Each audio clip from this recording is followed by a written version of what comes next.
সুপ্রিয় শিক্ষার্থীবৃন্দ, আমি নাফিজা সিদ্দিকী।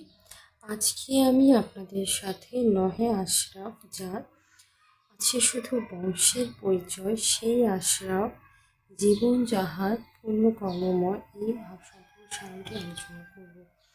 তো ক্লাসটি শুরুর পূর্বে নিয়মিত এই ধরনের ভিডিও নোটিফিকেশন সবার প্রথমে পেতে চ্যানেলটি সাবস্ক্রাইব করে পাশে থাকা বেল নোটিফিকেশনটি প্রেস করে দিন। তাহলে চলুন আজকে ক্লাসটি শুরু করা যাক।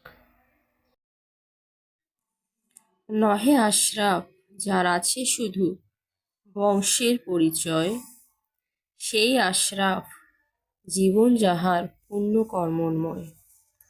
মূল ভাব: অভিজাত বংশে জন্মগ্রহণ করেই কেহ সম্ভ্রান্ত হয় না। কর্মের মাহাত্ম্য তাকে সম্ভ্রান্ত বলে প্রতিপন্ন করে। মানে কেউ একজন ভালো বংশে জন্মগ্রহণ করেছে বলেই সে সমাজে সম্ভ্রান্ত ব্যক্তি হিসেবে পরিচিত হবে, তা কখনো হয় না। এখন সে কীরকম কাজকর্ম করতেছে, তার কর্ম দ্বারাই তার পরিচয় নির্ধারিত হয়। তার কর্ম দ্বারাই তাকে সম্ভ্রান্ত বলে ঘোষণা করা হয়। সম্প্রসারিত ভাব: আশরাফ শব্দটি আরবি, যার অর্থ সম্ভ্রান্ত। মানে সম্ভ্রান্ত হয় না, মানে আশরাফ মানে সে আশরাফ নয়, মানে কি সম্ভ্রান্ত নয়। অর্থাৎ আশরাফ বলতে অভিজাত বোঝায়।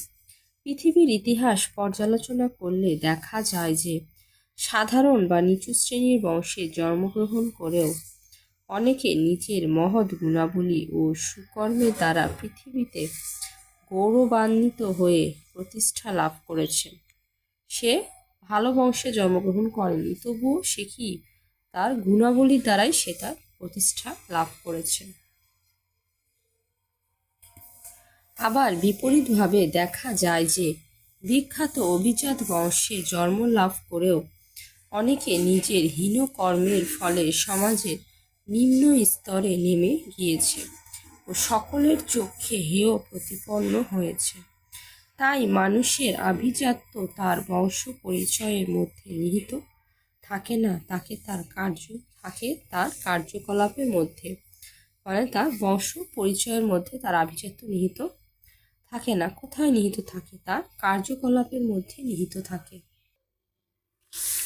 মানব কল্যাণে নিয়োজিত থেকে যিনি পুণ্যময় সুকর্ম সাধন করেন, তাকেই অভিজাত বা সম্ভ্রান্ত বা আশরাফ বলে সকলের সম্মান করা উচিত।